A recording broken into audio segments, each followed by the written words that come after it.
जय हिंद दोस्तों। स्वागत है आपके अपने YouTube चैनल स्टडी वे 2.0 में।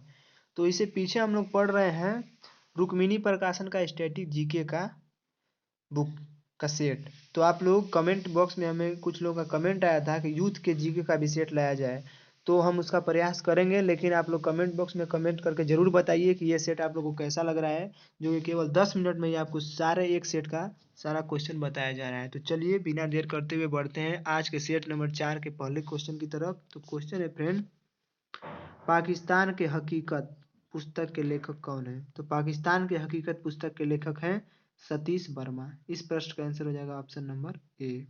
पाकिस्तान के हकीकत पुस्तक के लेखक कौन है? सतीश वर्मा।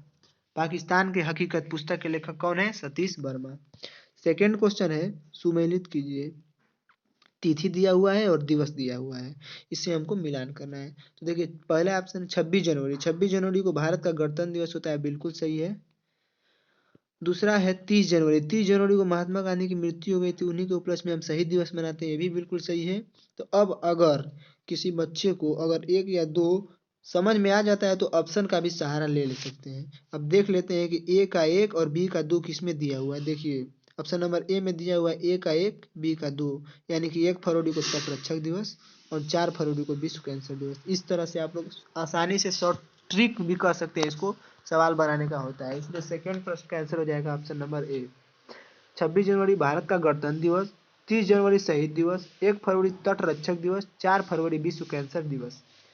आगे बढ़ते हैं। आगे है क्वेश्चन नंबर 3 फ्रेंड, चितान वसल गुफा चित्रकलाएं कहाँ स्थित है और किससे संबंधित है? तो चितान वलस गुफा चित्रकलाएं तमिलनाडु राज्य में स्थित है, जो कि जैन धर्म से संबंधित है। तो इस प्रश्न का आंसर हो जाएगा ऑप्शन नंबर डी। चितान वलस गुफाएं कहाँ, चितान वसल गुफा चित्रकलाएं कहाँ स्थित है? तमिलनाडु राज्य में, जो कि जैन धर्म से संबंधित है। अगला क्वेश्चन देखते हैं।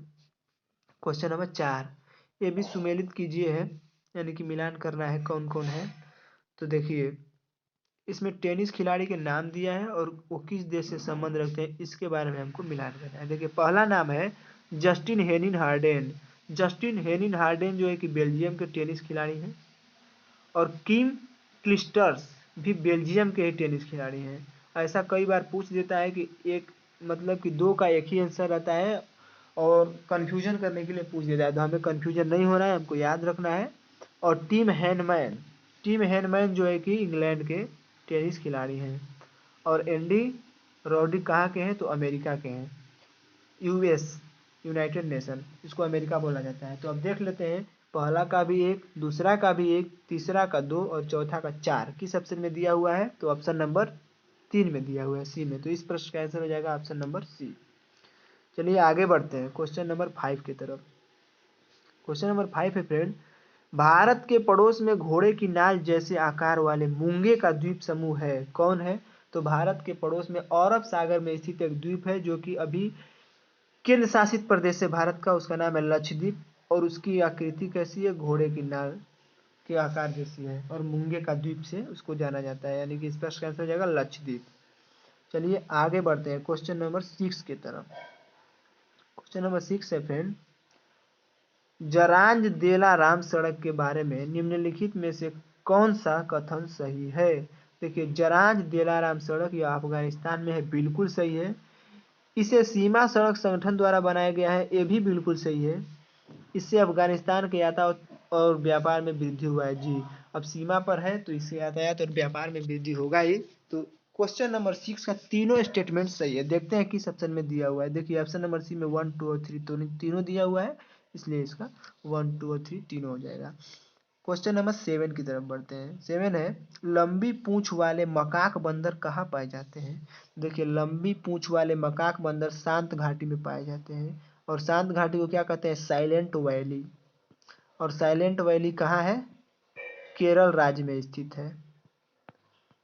ठीक है, तो आप लोग याद कर सकते हैं, लंबी पूंछ वाली मकाक बंदर कहाँ पाए जाते हैं? शांत घाटी में पाए जाते हैं। शांत घाटी किस राज्य में है? केरल राज्य में। इंग्लिश में इसको साइलेंट वैली कहते हैं। देखिए ऑप्शन नंबर ए में है सिलिकॉन वैली। सिलिकॉन वैली से भारत के बस शहर बंगलुरु को जाना जाता है। किसको जाना जाता है? बंगलुरु। तो इससे आप 2 क्वेश्चन याद किए। मकाक बंदर शांत घाटी जो केरल राज्य में है, सिलिकॉन वैली बेंगलुरु कहा जाता है। चलिए आगे बढ़ते हैं क्वेश्चन नंबर 8 की तरफ। क्वेश्चन नंबर 8 है, गुआम द्वीप पर किस देश का प्रशासनिक नियंत्रण है? तो जो गुआम द्वीप है उस पर यूएसए यानी अमेरिका का प्रशासनिक नियंत्रण है। चलिए आगे देखते हैं क्वेश्चन नंबर 9, गरीबों की कथकली किस नृत्य को कहा जाता है? गरीबों की कथकली ओट्टनतुल को कहा जाता है। यह जो है कि फसल काटने के समय मनाया जाता है केरल में, और यह हूबहू कथकली के समान ही होता है, इसलिए इसको गरीबों की कथकली कहा जाता है। तो इस प्रश्न का आंसर हो जाएगा ओट्टनतुल। आगे देखते हैं क्वेश्चन नंबर 10, निम्नलिखित वर्षों में से किस वर्ष में बीएसएनएल की स्थापना हुई? देखिए बीएसएनएल की स्थापना हुई थी 2000 ईस्वी में, सन 2000 ईस्वी में, और बीएसएनएल का फुल फॉर्म होता है भारत संचार निगम लिमिटेड। और इसकी स्थापना कब हुई थी? सन 2000 ईस्वी में। तो आप लोग इसको याद कर सकते हैं। चलिए आगे देखते हैं। अगला क्वेश्चन है, जर्मन साम्राज्य की स्थापना किसने की थी? तो जर्मन साम्राज्य की स्थापना किसने की थी? बिस्मार्क ने की थी। और देखिए यहाँ से आप लोग ये भी याद कर सकते हैं कि भारत का बिस्मार्क किसे कहा जाता है? तो भारत का बिस्मार्क किसको कहा जाता है? सरदार पटेल को कहा जाता है। किसको बोला जाता है? सरदार पटेल को। बिस्मार्क करने का मतलब है कि जर्मन साम्राज्य का जो काउंट बिस्मार्क थे वो एकीकरण किए थे, स्थापना यानी कि उसको बल से या किस तरह भी प्रदर्शन करके उसको एक कर दिए। तो आज़ादी के बाद सरदार पटेल ने भारत को भी अखंड भारत बनाया था। चलिए आगे देखते हैं। 12वां क्वेश्चन है, निम्नलिखित युग्मों में से कौन सा एक युग्म सुमेलित नहीं है? यहाँ पे देखना है कौन सा एक युग्म सुमेलित नहीं है। देखिए एपिको आंदोलन, एपिको आंदोलन जो किसने किया था? पी हेगड़े, ये बिल्कुल सही है। चिपको आंदोलन, चिपको आंदोलन किसने किया था? एसएल बहुगुणा, एसएल बहुगुणा यानी सुंदरलाल बहुगुणा, ये भी बिल्कुल सही है। नर्मदा बचाओ अभियान किसने किया था? मेधा पाटेकर, ये भी बिल्कुल सही है। अब देखिए ये दिया है डी ऑप्शन में, शांत घाटी आंदोलन किसने किया था? शांत घाटी आंदोलन बाबा आमटे ने नहीं किया था, और यही गलत है। इसमें पूछा है कौन सुमेलित नहीं है, तो इसका आंसर हो जाएगा शांत घाटी आंदोलन बाबा आमटे ने नहीं किया था। तो शांत घाटी आंदोलन किसने किया था? तो शांत घाटी आंदोलन किए थे सुगाथा कुमारी, जिनका हाल ही में क्या हो गया है? निधन हो गया है। और बाबा आमटे जो है कि क्या किए थे भी हम लोग जान लेते हैं, क्योंकि दिया हुआ है। तो बाबा आमटे जो है कि आनंद वन आश्रम का स्थापना किए थे, आनंद वन आश्रम का स्थापना।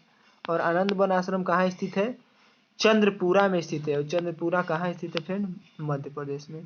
तो आप लोग यहाँ से 2 क्वेश्चन याद किए। ये सारे क्वेश्चन ही, एपिको आंदोलन किसने किया था? पी हेगड़े, चिपको आंदोलन एसएल बहुगुणा, नर्मदा बचाओ अभियान मेधा पाटेकर, और शांत घाटी आंदोलन सुगाथा कुमारी ने की थी, जिनकी हाल ही में निधन हो गया है। और बाबा आमटे क्या किए थे? आनंद वन आश्रम की स्थापना किए थे। आनंद वन आश्रम कहाँ स्थित है? चंद्रपुरा में स्थित है, जो कि मध्य प्रदेश स्टेट में पड़ता है। चलिए आगे देखते हैं।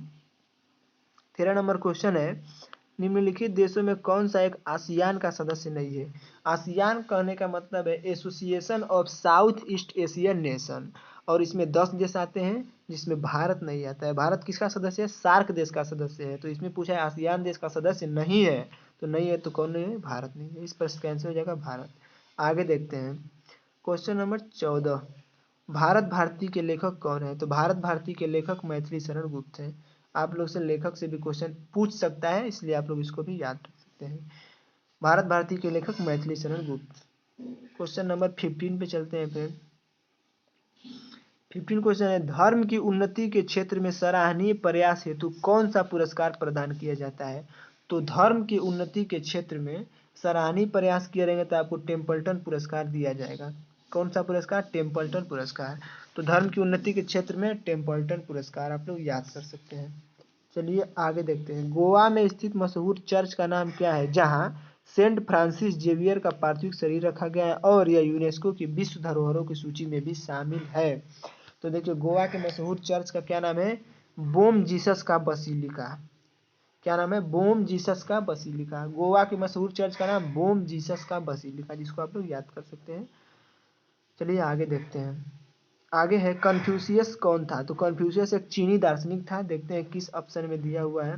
कन्फ्यूशियस कौन था? वो चीन का रहने वाला था, जो कि कुंफू सिखाया था, चीनी दार्शनिक था कन्फ्यूशियस। इसका हो जाएगा ऑप्शन नंबर बी। आगे देखते हैं, गोल्डन रॉक पैगोडा किस देश में स्थित है? तो गोल्डन रॉक पैगोडा किस देश में स्थित है फ्रेंड? यह म्यांमार में स्थित है। इसको हिंदी में स्वर्णिम पैगोडा भी कहते हैं, यानी कि स्वर्णिम पैगोडा का देश Myanmar. Golden rock pagoda Myanmar को बोला जाता है। चलिए आगे देखते हैं, क्वेश्चन नंबर 19 है, टेनिस के हार्ड कोर्ट वह कोर्ट होता है जिसकी सतह किसकी बनी होती है? तो टेनिस का हार्ड कोर्ट कंक्रीट की सतह, मतलब कंक्रीट से बनी होती है। तो टेनिस का हार्ड कोर्ट वह कोर्ट होता है जिसकी सतह कंक्रीट से बनी होती है। इस प्रश्न का आंसर हो जाएगा कंक्रीट। अगला देखते हैं, तीसरी पीढ़ी की उस एंटी टैंक मिसाइल का नाम क्या है जिसका स्थान, तीसरी पीढ़ी की उस एंटी टैंक मिसाइल का क्या नाम है जिसका राजस्थान में डीआरडीओ द्वारा सफलतापूर्वक परीक्षण किया गया है? तो तीसरी पीढ़ी का उस एंटी टैंक मिसाइल का नाम है नाग। इसका कहाँ परीक्षण किया गया है? राजस्थान में। तो फ्रेंड ये थे आपके सेट नंबर 4 के 20 क्वेश्चन। आशा करते हैं कि सारे क्वेश्चन आपको याद हो जाएंगे। अगर एक बार नहीं तो इस वीडियो को 1 या 2 बार देखिए और चैनल को सब्सक्राइब और शेयर जरूर कीजिए। और अगर आप लोग का इच्छा है कि यूथ प्रकाशन का भी ऐसे ही लाया जाए तो हम उस पर भी प्रयास करेंगे। तब तक के लिए विदा लेते हैं। जय हिंद।